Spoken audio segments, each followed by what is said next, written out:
오늘 우리 예배 공동체에게 주시는 하나님 말씀 같이 보십니다. 로마서 7장 1절로 13절에 있는 말씀, 우리 한 말씀씩 같이 교독하시고 마지막 13절 말씀은 같이 봅니다. 로마서 7장 1절로 13절에 있는 말씀입니다. 형제들아, 내가 법 아는 자들에게 말하노니 너희는 그 법이 사람이 살 동안만 그를 주관하는 줄 알지 못하느냐.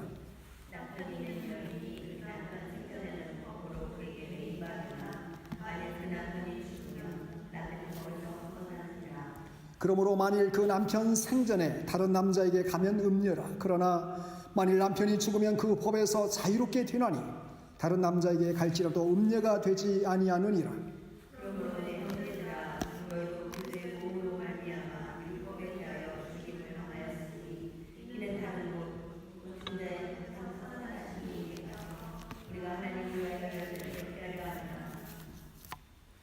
우리가 육신에 있을 때에는 율법으로 말미암는 죄의 정욕이 우리 지체 중에 역사하여 우리로 사망을 위하여 열매를 맺게 하였더니 이제는 우리가 원하던 것에 대하여 죽었으므로 율법에 대해서 갔으니 이러므로 우리의 영이 새로운 것으로 섬길 것이요 율법 좋은데 묵은 것이 아니니라.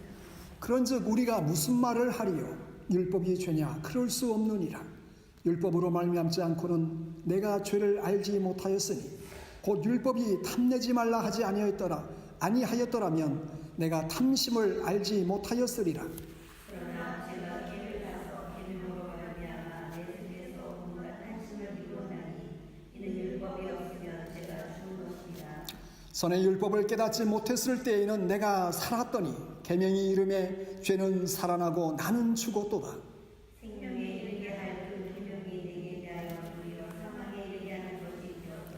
죄가 기회를 타서 계명으로 말미암아 나를 속이고 그것으로 나를 죽였는지라.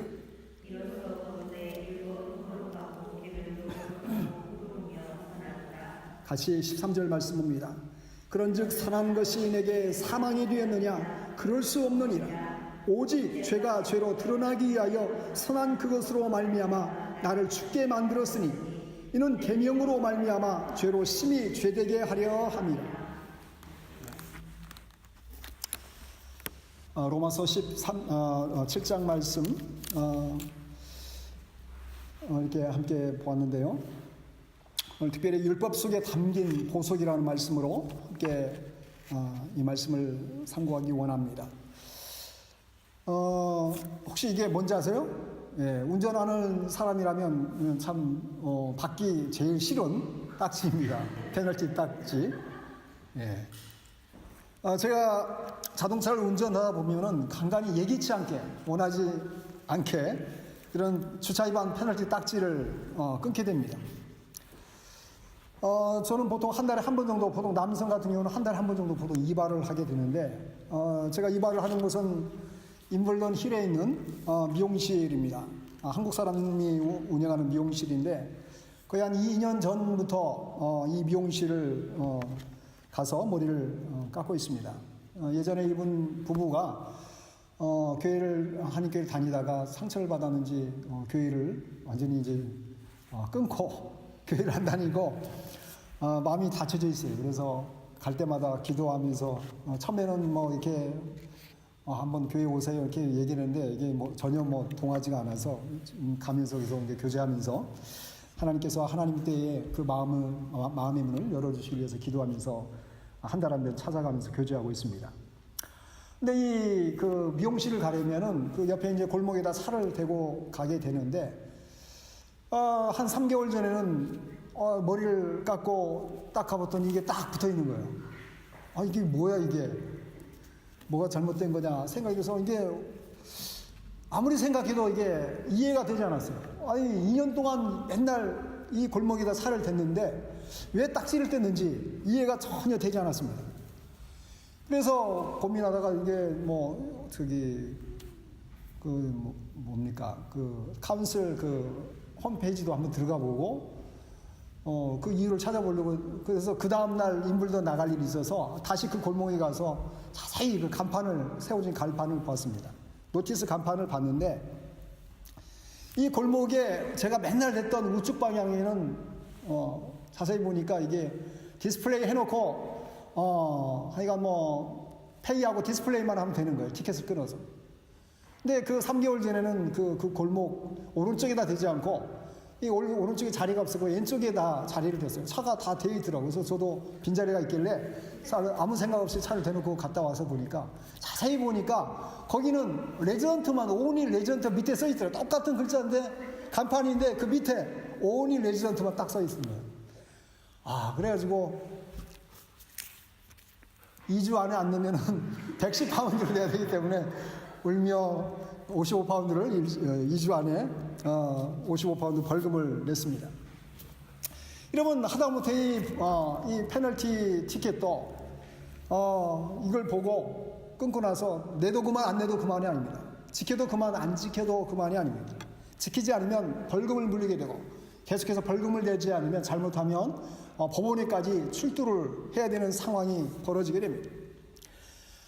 오늘 특별히 로마서 7장의 말씀은 이 법적인 용어가 많이 나오고 있어요. 율법, 또 법, 계명이란 단어. 제가 13절 말씀까지 이렇게 쭉 세보니까 대략 한 21번이 계속해서 반복된 용어로 이 법적인 용어, 율법이라든지 계명이라든지 법이란 단어를 사용하고 있습니다.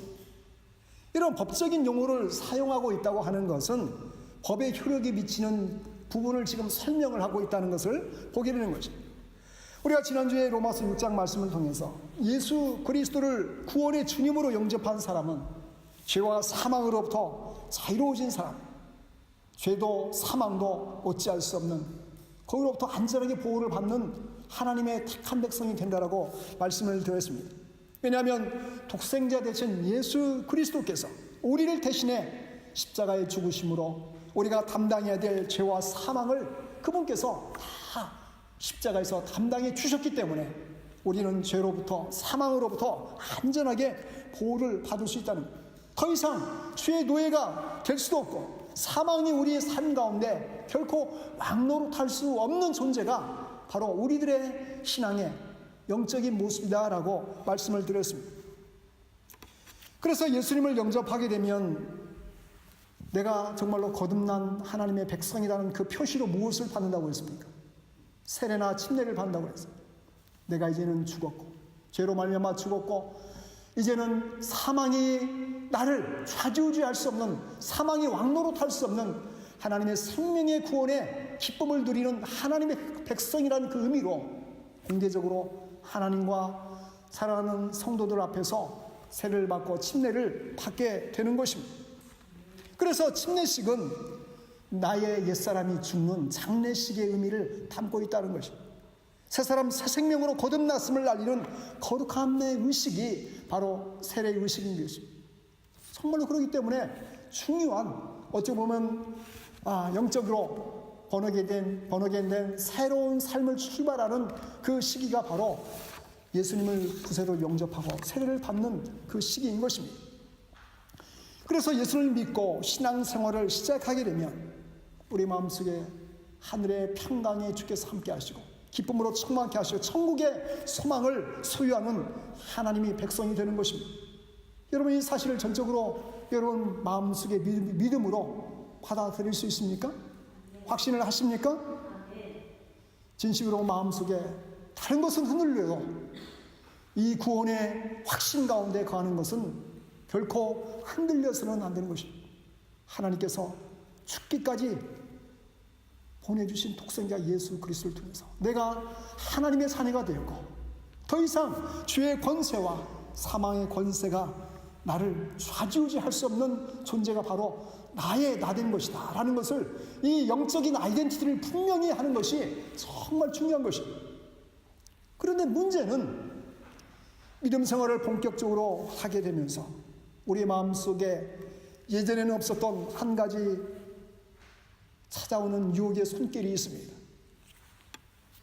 믿음 생활을 하면서 하나님 말씀을 지키고 순종해야 되는데 그것을 그대로 순종하지 못하고 말씀대로 살지 못하는 자신의 모습을 보면서 고민에 빠지게 됩니다.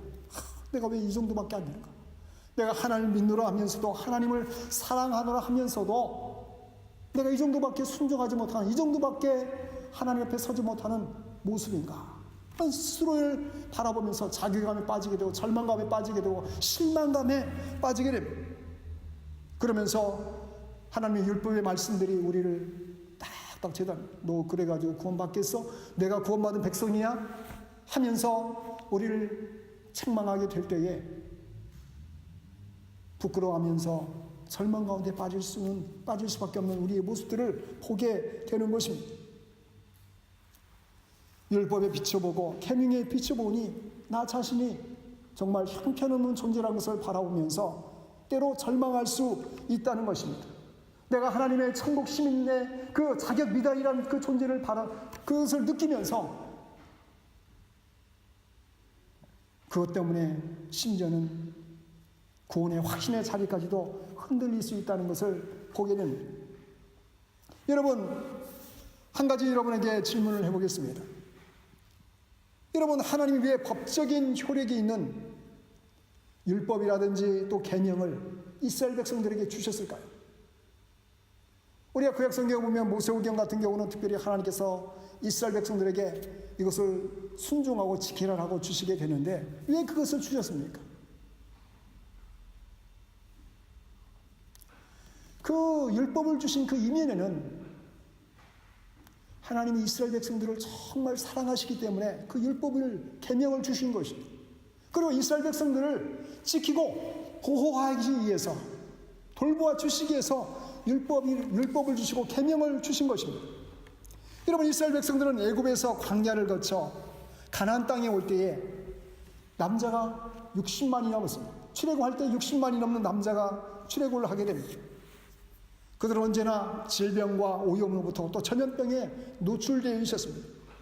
그리고 노예 생활에 400년 넘게 길들여져 있었기 때문에 이스라엘 백성들에게 있어서 정말 인간적인 어떤 인격적인 수준을 결코 기대할 수가 없었습니다. 이런 이스라엘 백성들이 광야 생활을 40년을 하기 위해서 하나님께서는 모세에게 이 계명들을 특별히 허락해 주십니다.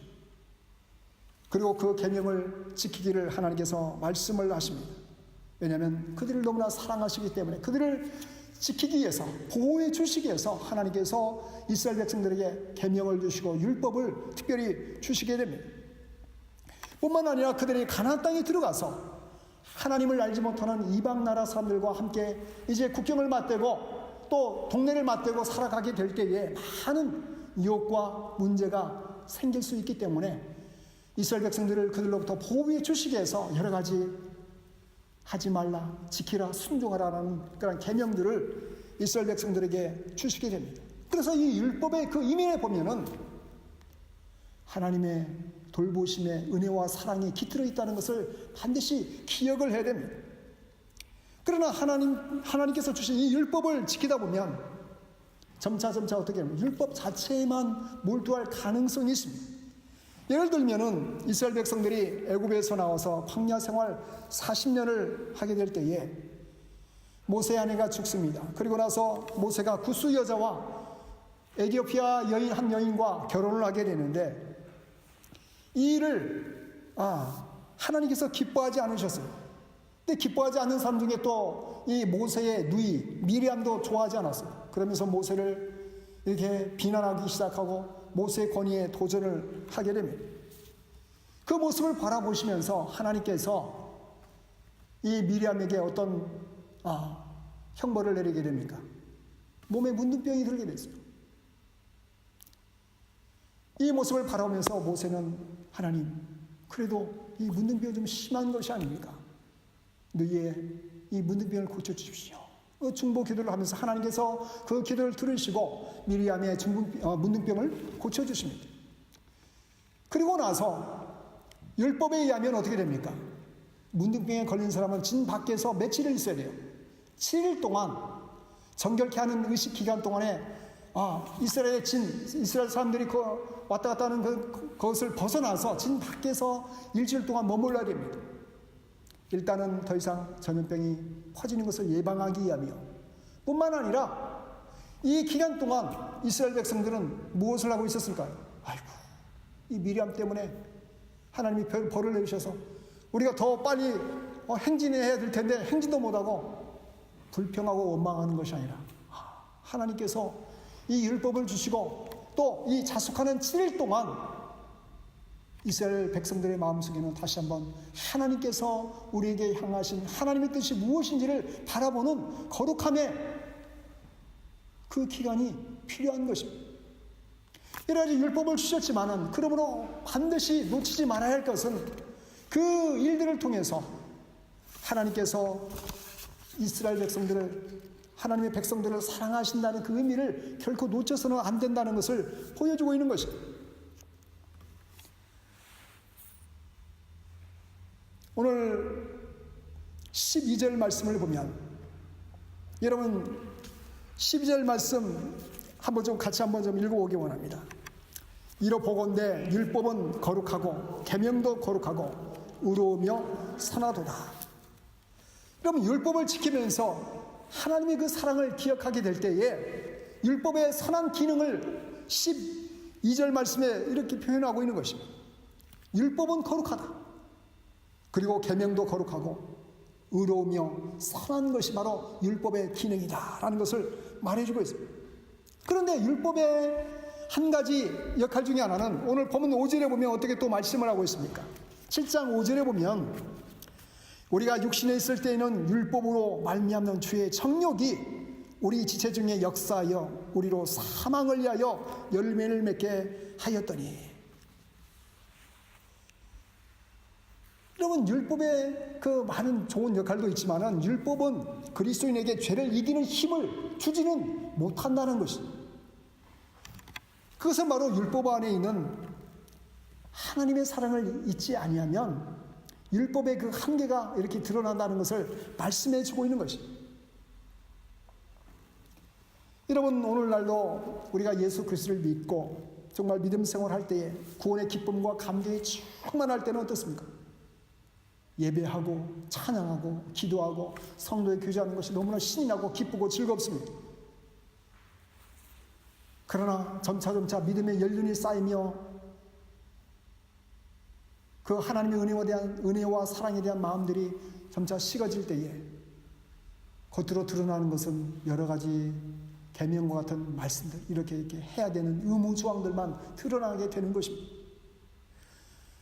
여러분 의무조항, 여러 가지 지켜야 할 어떤 매뉴얼들, 때로는 그것이 필요합니다. 그렇죠? 필요합니다. 지켜야 됩니다. 그러나 그것이 어쩔 수 없이 법의 무서움 때문에 내가 그것을 순종하지 않으면 법의 가혹한 처벌을 받기 때문에 어쩔 수 없이 계속해서 지키는 그런 삶이 되어진다면은, 특별히 우리가 하나님을 예배하는 삶의 자리가 그렇게 바뀌어진다면 그것은 정말로 메마른 영혼의 가냘픈 그런 신앙생활의 여정이 될 수밖에 없는 것입니다. 만약에 이스라엘 백성들이 광야 40년 동안 광야를 살아가면서 언제 우리가 이 낮에는 무지막지하게 덥고 밤에는 이렇게 추운 이 광야를 언제 벗어날까 하면서 그때만 벗어나기를 원하면서 이렇게 살았다면 정말 힘든 40년 세월이 됐을 것입니다. 그러나 그 중에도, 그 와중에도 광야 같은 생활에서도 하나님께서 우리를 이렇게 돌봐주시고 하나님께서 우리를 이렇게 지켜주시고 구름 기둥으로 불 기둥으로 또 우리가 지금까지 애굽에서 결코 경험하지 못했던 하나님의 그 초능력적인 그런 사건들로 우리를 먹이시고 입히신 그 하나님 앞에 기뻐하며 감사하며 하나님의 돌보심 앞에 나가는 그런 백성들이 있다면은 결코 그 광야 여정이 고달픈 여정이 아니었을 것입니다. 똑같은 환경, 똑같은 상황이지만 우리가 바라보고 느끼게 될 것은 바로 이 하나님의 은혜와 사랑이다라는 것을 우리에게 보여주고 있는 것입니다. 그러므로 우리가 정말 신앙의 영적인 세임을 얻기 위해서는 하나님의 은혜와 하나님 앞에 나가는 그 사랑의 모습 가운데 나가는 것이 반드시 필요하다는 것을 보게 됩니다. 여러분 오늘 특별히 율법에 대해서 여러 가지 법정에 대해서 좀 막 이렇게 뭐 얽히고 설켜 가지고 참 7장 말씀 같은 경우는 좀 복잡하게 설정되어 있는데 아마 사도 바울도 이 부분을 설명하면서 조금 좀 쉽게 설명하기 위해서 무엇으로 비유해서 설명을 하고 있습니까? 바로 율법과 죄의 관계를 바로 1절로 3절의 결혼 관계로 설명을 하고 있어요. 이런 법적으로 말하면 율법은 사람이 살아있을 때만 주관한다라고 말하면서 남편이는 여인이 남편이 살아있을 때에는 남편의 아내로 살아가게 됩니다. 남편이 살아있는데도 다른 남자에게 가면 이런 여자를 가늠한 여자, 음부라 이렇게 칭하게 되는데, 만일 남편이 죽었다면 그 여인은 바로 다른 남자에게 다시 재혼해도 그것이 결코 나쁜 법을 어기는 것이 아니다라는 것을 이렇게 설명을 하고 있어요. 그러면 이 비유를 통해서 율법이 우리의 무엇입니까? 율법이 바로 우리의 남편이었다는 것입니다. 그동안 율법은 우리를 지배하고 우리를 때론 구속하기로 했습니다. 우리가 잘못되고 우리가 불순종하고 우리가 그 율법을 지키지 아니했을 때에 어떻게 합니까? 그 율법은 우리를 정죄하고 책망하고 잘못된 길을 이렇게 가르쳐주는 그 역할을 한 것이 바로 율법이었다라는 것입니다. 그런데 오늘 이 말씀을 보니까 율법이 죽은 것이 아니라 누가 죽었다는 4절 말씀을 보세요. 그러므로 내 형제들아 너희도 그리스도의 몸으로 말미암아 율법에 대하여 무엇을 당하였으니? 율법에 대하여 죽임을 당하였다 이렇게 말씀하고 있어요. 여러분, 우리가 어떻게 죽임을 당했습니까? 바로 계속해서 반복되는 것 중에 하나가 우리는 그리스도의 몸으로 말미암아 죽음을 당했다. 나를 대신해서 죽으신 예수 그리스도를 통해서 그분이 십자가에 죽으심으로 바로 율법이 요구하는 죄의 값을 치름으로 우리는 율법에 대해 죽은 자가 되었다라는 것입니다. 그러므로 더 이상 이제는 율법이 우리를 상관할 수 없는 존재가 바로 우리들이라는 것을 지금 말씀을 해주고 있는 것입니다. 그러므로 법적으로 엄밀하게 이야기하면은 우린 율법에 저촉되지 않는 사람이에요. 더 이상 법에 저촉되지 않는 사람이에요. 왜냐하면 왜 그렇습니까? 율법에 우리가 죽은 자예요. 우리가 죽어버렸어요. 율법에. 여러분, 죄를 지은 사람도 그 사람이 죄를 지은 데서 막 검사가 이렇게 막 검사에 고발장을 하고 이렇게 막 선고를 하려고 해도 그 죄 지은 사람이 죽어버리면 다 소멸이 됩니다. 없어지게 되는 것입니다. 자동적으로 사라지는 거죠. 이 율법이 책망하고 율법이 죄를 죄로서 선포하며 우리를 갖다가 얽어매려고 하지만은 더 이상 그 율법에 우리가 좌지우지 될 수 있는 존재가 아니에요. 왜냐하면 우리 죽어버린 자가 되었기 때문에. 더 이상 우리의 삶의 동기는 이제는 율법이 아니다라는 것입니다. 우리의 삶의 그 근원은 이제 율법이 아니라 바로 하나님의 사랑이다. 이것을 로마서 5장 5절에서는 어떻게 표현해주고 있냐면 하나님의 사랑이 우리 마음에 부은 바 되었다. 하나님의 사랑이 우리 마음에 부은 바가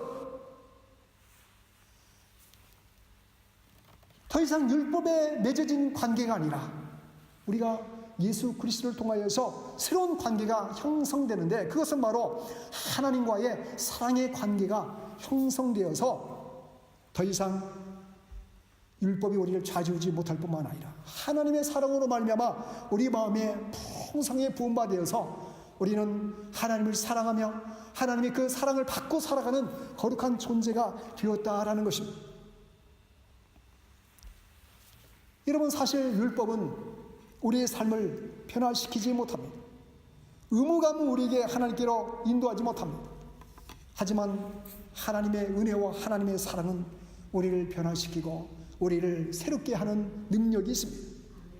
여러분, 한 불량 청소년이 있었습니다. 이 불량 청소년이 태도도 나쁘고 습관도 나쁘고 여러 가지 이게 하루하루 살아가는 것들이 다 트러블 메이커였어요. 그래서 선생님이 이렇게 조언도 해보고 또 부모님이 이렇게 칭찬하면서 격려도 해보고 이렇게 부모 봐도 자꾸 빗나가는 거예요. 그런데 어느 날 이 남학생이 한 여학생을 사귀기로 했습니다. 그런데 점점 시간이 지나가면서 이 남학생이 말하는 것이 고와지고 행동이 좀 이게 부드러워지고 그러면서 이게 태도도 바르게 이게 달라지고 또 공부하는 습관도 이제 또 공부도 열심히 하게 되고 이 알겠던 사랑의 이 여학생의 그 사랑의 힘으로 이렇게 한 남학생이 바뀌어졌다는 거예요. 여러분 네덜란드에서 실제로 일어나는 일인데 이 엘리나라는 78세대 할머니가 있었어요. 이 할머니 평생 소원이 뭐냐면 담배를 끊는 것이 담배를 끊는. 그래서 50년 전부터 담배를 피웠는데 담배를 아무리 끊으고도 이미 니코틴에 강하게 중독이 돼가지고 끊으려 하면 또 다시 피게 되고 이 담배를 거의 뭐 이제 노인이 돼가지고도 끊지를 못하고 있는 거예요. 그런데 엘리나 그 할머니가 나이가 드셔서 한 할아버지를 만나게 되었어요. 자기보다 한 살 더 많은 제이슨이라는 할아버지를 만났는데 이 제이슨이라는 할아버지가 이렇게 이야기를 합니다. 나도 당신을 사랑하고 당신도 나를 사랑하는데 우리 둘 다 배우자가 사별을 했으니 이게 남은 인생 같이 사랑하면서 살면 참 좋을 것 같은데 한 가지 내가 당신과 함께 삶을 살기 원하는데 특별히 당신이 피는 그 담배 때문에 내가 가까이 하기 너무 힘들다고 니코틴 냄새 나 너무 싫기 때문에 이게 참 당신을 사랑하고 더 가까이 하고 싶어도 참 너무 쉽지 않다 이렇게 고백을 합니다. 그러자 이 얘기를 듣던 이 78세 된 엘리나 할머니가 그래요? 그럼 내가 담배를 끊지요 하면서 그 다음날부터 그 순간부터 담배를 전혀 피지 않았다는 거예요. 그러면서 이 엘리나 할머니가 자기의 스토리를 이야기하면서 나는 이 일을 통해 사랑의 힘이 의지의 힘보다 유리하다는 것을 깨달았다. 이렇게 고백을 했다고 합니다. 여러분, 우리 예수님께서 이 땅에 오셔서 우리를 얽매고 있는 율법의 사슬을 다 풀어놓으셨어요. 죄의 모든 사슬로부터, 율법의 사슬로부터 우리를 자유케 하셨습니다. 할렐루야. 그런데 예수님께서 마태복음 5장, 6장, 7장에 보면 뭡니까? 산상순이 기록되어 있는데 이 산상순을 보면은 산상순이 더 엄격한 말씀입니까? 아니면 모세오경에서 제시해 주시는 그 계명들이 더 엄격한 말씀입니까? 이 두 개를 비교해 보면 어느 쪽이 더 스트릭트하고 더 지키기 어려운 말씀이에요? 산상순? 모세오경의 그 계명들 어느 쪽이에요? 쌤 어느 쪽? 모세오경? 예, 모세오경. 또 예. 여러분, 예수님께서 일례로 10계명 중에 7계명이 뭡니까? 간음하지 말라 이렇게 말씀하셨는데 산상수에서는 어떻게 예수님이 말씀하십니까? 내 마음속에 음욕을 품는 자마다 이미 간음했다라고 예수님 말씀하셨어요. 또 이 산상수를 보면 원수를 어떻게 하라고 했어요? 모세오경 같은 경우는 특별히 이에는 이, 눈에는 누, 눈을 빼면 눈을 빼고 이를 부러뜨렸으면 하나 이를 부러뜨리고 이게 동등하게 그 원수를 갚는 그런 표현으로 해놨어요. 그것만으로 참 놀라운 거죠. 그죠? 이를 하나 부러뜨렸으면 두 개를 부러뜨려야 직성이 풀릴 인간의 심보인데 그러나 예수님께서는 원수를 사랑하라 말씀하시고 박해하는 자를 위해서 기도하라. 그리고 오른뺨을 치거든 두 대를 더 날려라가 아니라 엔땅까지도 돌려서 칠리만 한번 쳐보십시오. 또 오리를 가고자 하는 자는 내가 오리 갔으니 너도 나와 함께 십리를 가주라가 아니라 오리를 가고자 하거든 십리까지도 더 마음을 써서 통행해줘라. 어느 쪽이 더 지키기 힘듭니까? 만약에 우리가 이 말씀대로 이 구절대로 지키려고 하면 등골이 휘어질 것이고 한숨이 나올 것이고 절망할 수밖에 없어요. 우리가 어떻게 이것을 지킬 수 있습니까? 우리가 어떻게 이것을 순종할 수 있습니까? 불가능한 것이에요. 율법보다도 더 계명보다 몇 배나 더 힘든 산상수훈을 말씀하셨어요. 예수님께서 마치 좀 제정신이 아니어서 약간 공상을 하듯이 이 말씀을 주신 것이 그렇지 않습니다. 하나님의 은혜와 하나님의 사랑 앞에 서면, 하나님의 은혜와 사랑 앞에 서면 그런 마음들이 시키지 않아도 내가 해제해서 지키는 계명이 아니라 자발적으로 사랑이 흘러나오면 능히 감당할 수 있는 초능력 같은 사랑이 우리의 삶 가운데 나올 수 있다는 것을 말씀해 주고 있는 것입니다. 저희 집에 간간히 밥을 먹고 나면 서로 눈치를 봅니다. 오늘 설거지 누가 하죠? 안 내면 술래, 가위바위보, 안 내면 술래, 이거 술래가 돼서 잘못하면 밥 먹다가 그냥 선택할 기회도 없이 설거지를 해야 될 가능성이 있습니다. 근데 자세히 보면 당신이 하기 싫으면 내가 할게. 이 자발적으로 하는 것이 어떻습니까? 마음이 이게 부들부들해지고 좀 기쁨이 있고 좀 배려할 마음이 많이 있으면 그런 생각, 그런 가위바위보를 좀 적게 하게 되는데 우리가 너무나 이성적일 때는 그래서 안 내면 술래 가위바위보를 간간히 할 때가 있습니다. 이러면 하다못해 집안일을 하는 것도 남편의 영역, 아내의 영역, 네가 해야 될 거 그래가지고 딱딱 규범 정해놓고 너 왜 이거 안 했어? 아빠는 왜 이거 안 했어요? 엄마는 왜 이거 안 했어요? 이게 지적하기 시작하면은 가족 분위기가 싸늘해지죠. 안 한 것 때문에 또 안 한 것을 또 내가 해야 되니까 또 그것도 화가 나기도 하고 그럴 수 있습니다. 하다못해 가족도 그래요. 교회도 마찬가지예요. 누가 봉사하고 누가 헌신하고 누가 섬기를 할 때에 당신은 왜 당신 당번인데 왜 안 합니까? 책임 추구할 수 있어요. 그것 때문에 마음이 상할 수도 있어요. 그렇지만 어떤 사람이 하지 못하게 됐을 순간에 제가 대신 지금 상황이 안 될 것 같아요. 제가 그렇다면 제가 기쁨으로 섬기겠습니다. 그런 분위기가 된다면은 교회 공동체에서도 서로가 서로를 세워주고 격려해주고 품어주고 그런 아름다운 그런 모습들이 교회 공동체에서 설 수 있는 것입니다.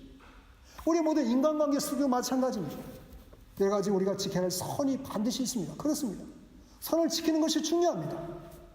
그러나 정말로 우리가 사랑의 사람이라면 이 산상순의 주님의 말씀을 기억하는 자라면 우리를 가고자 하는 그 애달픈 마음이 있는 사람에게 할 수만 있다면 7리를 가고 8리를 가고 10리를 갈 수 있는 심지어는 우리의 삶을 아무 내가 잘못한 것이 없음에도 불구하고 괴롭히고 못살게 구는 그런 어떤 사람이 있다면 주님께서 뭐라고 말씀하십니까? 그를 위해서 기도하라고 말씀합니다. 이건 제정신 가지고는 할 수 없는 것입니다. 정말 따지기 좋아하고 논리적으로 그것을 견주어서 이게 옳다 생각해서 살아가는 사람이라면 결코 순종할 수 없는 삶의 영역인 것입니다. 오늘 하나님은 그 영역으로 우리를 초대하고 있습니다. 우리의 힘으로 능력으로는 그것을 감당할 수 없지만 계명으로도 그것을 감당할 수 없지만